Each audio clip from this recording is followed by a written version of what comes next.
पहले जनता का राज था, अब आतंक राज है। नीतीश कुमार थक चुके हैं, अचेत अवस्था में है। तुरंत अपराधियों को पकड़ा जाता है। 24 घंटे कौन सा अपराधी? कोई अपराधी नहीं पकड़ा जाता है। जिस तरह से बिहार में लगातार अपराधियों का तांडव जारी है, आप लोग कहते हैं कि महाजंगल राज आ गया है और प्रशासनिक का जो रिपोर्ट आया वो कुछ और ही कहता है। उस रिपोर्ट में दर्ज किया गया है कि पहले के अनुसार अब की अपेक्षा में जो क्राइम होते, हत्याएं होते, वो बहुत ही कम हो गए हैं। क्या कहिएगा आप? लेकिन आप लोग तो महाजंगल राज बोल रहे हैं। किसने कहा आपको? एनसीआरबी का रिपोर्ट नहीं पढ़ा है क्या? एनसीआरबी का रिपोर्ट बता रहा है, जो भारत सरकार जारी करता है, कि अपराध 2005 के बनिस्बत अब ज़्यादा बढ़े हैं। पहले जनता का राज था, अब आतंक राज है। लेकिन अब तो जो प्रशासनिक रिपोर्ट आया उसमें कुछ और ही कहा। कौन सा प्रशासनिक रिपोर्ट है? कहाँ का प्रशासनिक रिपोर्ट लेकर आ गए आप लोग? प्रशासनिक रिपोर्ट एनसीआरबी की होती है। क्या कहा? पुलिस हेडक्वार्टर ने कल कहा कि 2023 में अपराध कम गए। कौन था सत्ता में? तेजस्वी जी साथ थे। 2005 के पहले का शासन का निकाल लीजिए आंकड़ा, अभी का निकाल लो, तो सब वेबसाइट पर जाकर पढ़ लीजिए। लेकिन उनके साथ अभी भी तो नीतीश कुमार अलग ही सरकार के साथ काम कर रहे हैं। नीतीश कुमार थक चुके हैं, अचेत अवस्था में है। पुलिस हेडक्वार्टर की नहीं चलती है। डीजी रैंक के अधिकारी है, डीजी रैंक के अधिकारियों को कोई सुनने वाला नहीं है। एक रिटायर्ड अधिकारी बिहार को चला रहा है। टायर्ड नेता और रिटायर्ड अधिकारी बिहार को गर्त में ले गया। बिहार का कोई कोना नहीं है जहाँ पर से आपराधिक घटनाओं की सूचना नहीं आती है। अब तो सहमा हुआ लोग है, थर्राया हुआ गोलियों से थरा गया है आम इंसान।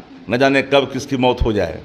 सुबह निकलता है, जब तक शाम को वापस नहीं आता है तो लोग के मन में संशय रहता है कि मेरे परिजन सुरक्षित लौटेगा कि नहीं लौटेगा। हालात तो बस से बदतर है बिहार का, और ये राग आलाप रहे हैं। जब जानकारी नहीं है तो पढ़ लें, अध्ययन कर लें। ये आतंक राज है अभी। लेकिन वो जो आतंक राज बोल रहे हैं, और ये भी तमाम आपके विपक्षी लोग का कहना है कि पहले जब क्राइम होते थे और अब जो क्राइम होते हैं तुरंत अपराधियों को पकड़ा जाता है। 24 घंटे कौन सा अपराधी? कोई अपराधी नहीं पकड़ा जाता है। कौन अपराधी पकड़ा जा रहा है? पहले भी अपराधी पकड़े जाते थे। अपराधी अपराध करते थे तो जेलों में अपराधी दिखाई पड़ते थे। जिस राज्य के मुख्यमंत्री आवास से हिस्ट्री सीटर लोगों को जेल से बाहर करने के लिए कानून में बदलाव किया जाएगा, वहाँ कानून का राज कैसे स्थापित होगा? चुनाव जीतने के लिए हिस्ट्री सीटर को पेरोल पर छोड़ा जाएगा वोटिंग के लिए, तो कैसे संभव है कि कानून का राज होगा? कानून का राज कहाँ है? कानून का राज नहीं है। कोई कानून का राज नहीं है, बिल्कुल आतंक राज है बिहार के अंदर। अच्छा, तो क्या कहेंगे कि मुकेश सहनी के पिताजी के जिस तरह से मुकेश सहनी के पिताजी की हत्या के बाद जदयू का क्या बयान आया कि ब्लाइंड केस है। 36 खंडा में कैसे ब्लाइंड ओपन हो गया?